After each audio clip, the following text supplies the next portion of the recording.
Hey everybody. This is my last of my 3-day reports that I've done about FANX 2018. It used to be Salt Lake City Comicon before a very stupid lawsuit.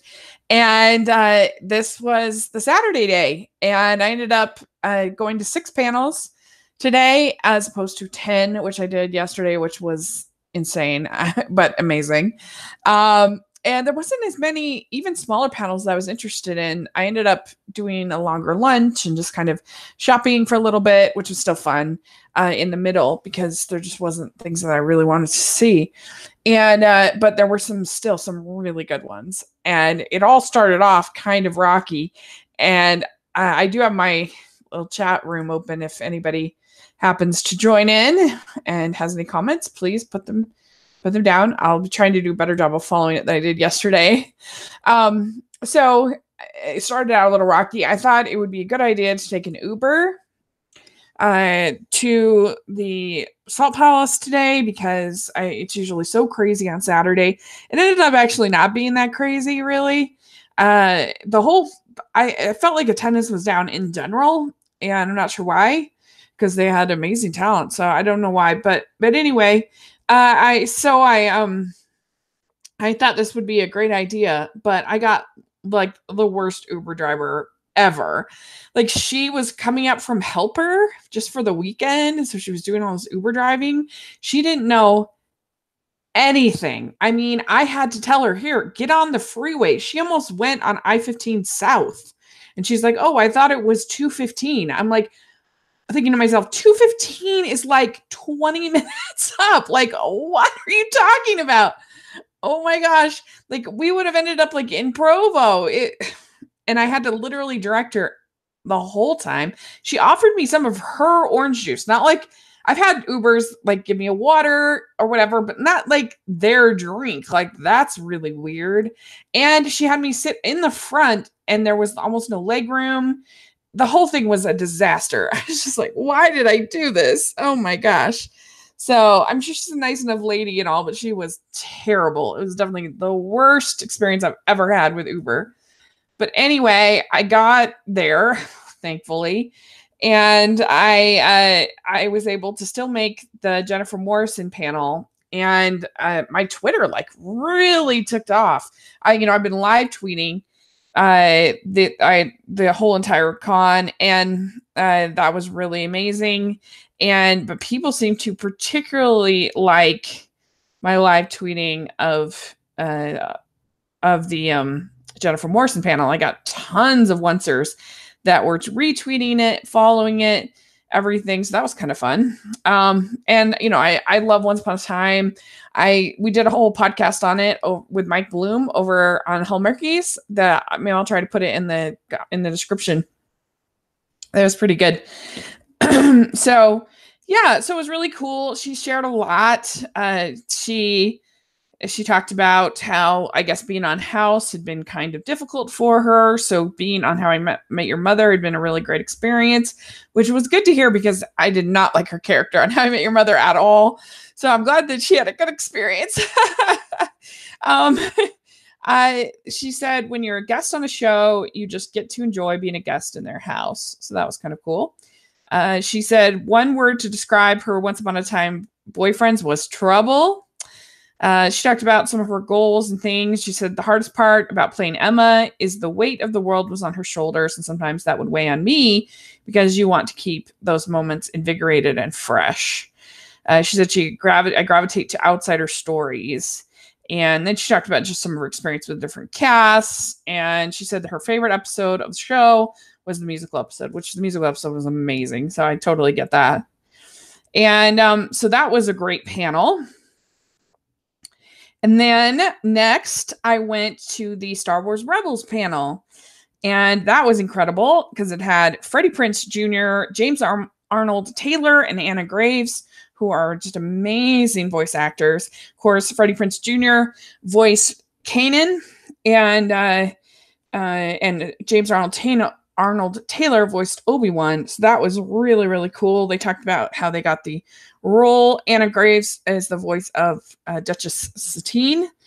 And I guess that they had actually ended up marrying a couple that was cosplaying as Satine and Obi-Wan, which is kind of cool. And yeah, Freddie talked about, he said, I'm a stay-at-home dad pretty much, but my agent called me and said there was a Disney audition, but they changed the name to the Wolf Pack, I guess, to surprise or to get, I don't know. And he was like really mad because he said they're totally ripping off Star Wars, which was funny. He said that when he thinks of Kanan, he says it's like Han Solo if he was a Jedi. We call him the Cowboy Jedi, which is interesting. And they talked about working with Dave Filoni. I guess when Anna went in, she had read for the Duchess, or she had read for Ahsoka, but then and Ashley was originally doing Padme, and then she ended up doing the Duchess. So that was really cool. She and James talked about his experience. Yeah, that was, I don't know, it was really cool. I love voice actors and hearing what they have to say and about their experience is, and James was interesting. He said the only problem is we don't get to experience Star Wars like you do. And he was talking about all the actors. So that was interesting. And Anna said, we all have different feelings about the new films, but I'm just excited to see the old characters. There were parts I didn't like, but I still walked away excited. So there you go. That was pretty cool. And Freddie said, I always look at my 8-year-old, and if she is enjoying the series, that's what matters. Also, Freddie said, without the prequels, no YA novel movement, which I thought was kind of interesting. I don't know if that's true or not, but it was interesting. Then the next panel was Ian McDiarmid, the Emperor. So another Star Wars. And he was really funny and really cool. And he said, it's interesting to think if Palpatine had been to a therapist. But his view on the Emperor was that he was just a block of evil. There was really no good in him. He was just a block of evil. And he said, my favorite movie was Revenge of the Sith, and the scene at the opera was George Lucas's best writing in the prequels. So that was cool. And he said, knowing George, you find out what you're doing the day of shooting. At first, when they said I was Darth Sidious, I thought it was a mistake. So that was interesting. He talked a lot about how Ewan and Hayden had trained so hard for their fight, and then ended up filming it about 30 times and was as good as anything Errol Flynn ever did as far as the choreography. He said, they asked George about the Execute Order 66. Are you sure? And he said, kill him. Talking about working with Christopher Lee. His dream role would be to play King Lear, which would be amazing. It would be so good. He said, aside from the Emperor, my favorite character has to be Anakin. It's certainly not Yoda, which is funny. Empire Strikes Back is the best Star Wars movie because it's the most narratively engaging. So anyway, he was very cool. I liked him a lot.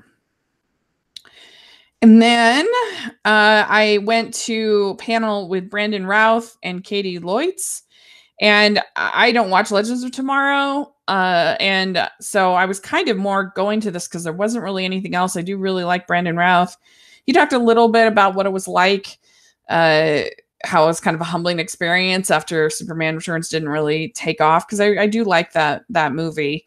And they seem like really fun people. He talked about his training regimen, and he's kind of gotten off his really strict training and really just focuses on food and makes sure he's eating the right food. So that one I didn't have a ton to say because I wasn't familiar with the show. But anyway, and then the fifth panel was the Twisted Tunes panel. And this is one of the highlights of Comic-Con, the Twisted Tunes. And it's where they take a script and they have voice actors do different voices than the actual script. And so it was really funny. The panel was amazing. Of course, Jess Harnell is there. He's always there and he's amazing. But they had Lorraine Newman from Saturday Night Live. That was pretty cool. and just a whole great James Arnold Taylor was there. Anna Graves was there, like just a ton of really neat people. And so they assigned all these different characters. One of the funniest ones was they had one guy doing Barry White as the narrator. That was really funny. And I liked when they had when Jess Arnell was doing Christopher Walken as the Beast. That was pretty funny. So yeah, it's one of the highlights of Comic-Con for me. And it's really cool because it's one of the most popular events. And I feel like I think they're as hard to get as some of the big names like Jeff Goldblum and stuff, which, these voice actors don't get to have that very often. So that makes me happy that they get that experience of kind of being the big star and the big name at least this con. I don't know if it's the same with others, but they were really, really funny and great. And then finally, my last panel was Brent Spiner was there from Star Trek Next Generation, from Independence Day as well. And he was a hoot. He was very funny. He joked that he said, I think I peaked in the 4th grade. He said that he liked he said, I always felt I was human. For one, the contacts hurt so badly in my eyes, I knew I must be human. So he never got too into the role of Data. And he did say this is the single greatest Comic-Con. I don't know if that's true or not. But he said one of his favorite episodes was getting to meet Stephen Hawking, getting to work with him. He said he hated working with Spot the cat, which was really funny. He said he was the worst actor I've worked with. Whenever I read Spot's name on a script, my stomach turned because I knew it would be a very long day. And there's some really good questions. He said, that they got along really well.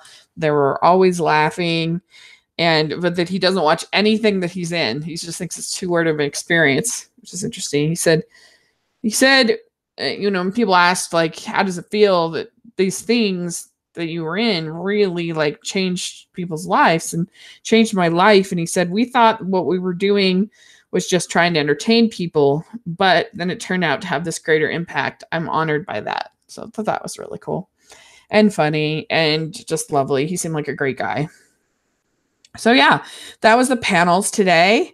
I think the highlight was definitely either Ian McDermott, who was so fun, but the Rebels panel probably, just because I love animation. I love Rebels, and to get to hear from their experiences and see the voice actors was really, really cool. And so that was neat. I think my favorite panel of the whole, I ended up going to 21 panels, which is amazing in 3 days. And I think my favorite still might be the Smallville panel. They were so funny. Michael Rosenbaum was hilarious. I was dying laughing. And I don't know, that one was just so enjoyable. But they were all really good. Like even ones that like I wasn't expecting, like Manu Bennett.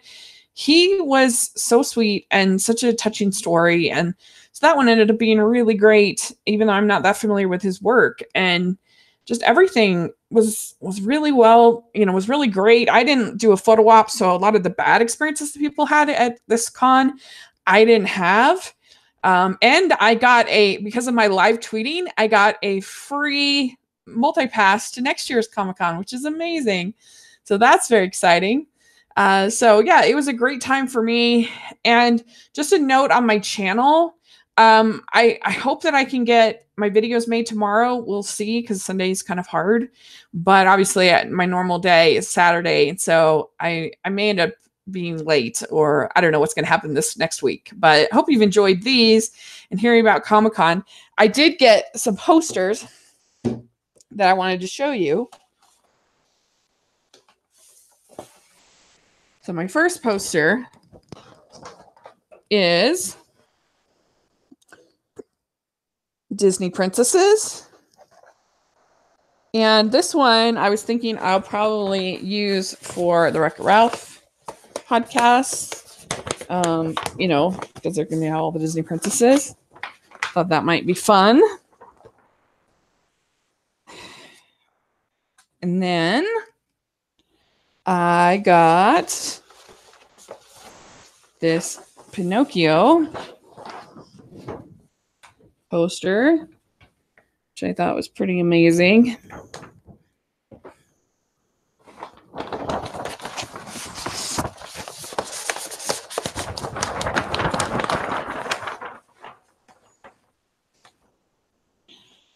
And I don't know when I'm going to use that. I just figured Disney, I'll use it.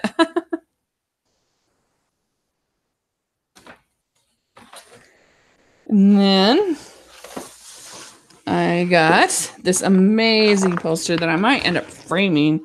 It's so pretty. This Sleeping Beauty poster.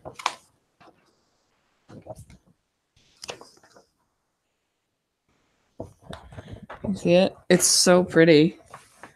That beautiful artwork. So I might end up framing that one.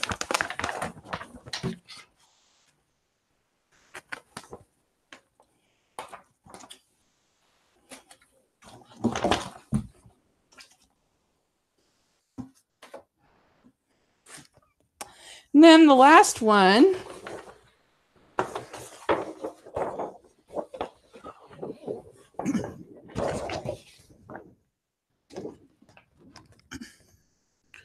is Roman Holiday.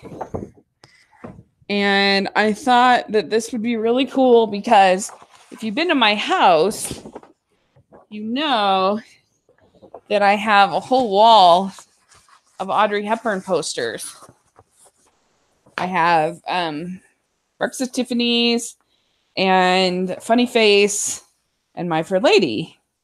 And this is a little bit different of a color scheme, but I feel like I can make it work with the right mat. And I was thinking I might get it framed to finish off. I'd have 4 posters on the wall, and that would be really cool. So there you go. That's my poster haul. And that was FANX 2018. I'm pretty excited about it, and it was a great time. I'm exhausted. But yeah, anyway, that was fun. Hope you enjoyed my little updates, those who watched. And yeah, let me know if you've gone to a Comic-Con. What was your experience? And thanks so much. Please subscribe to my channel. I'll talk to you later. Bye.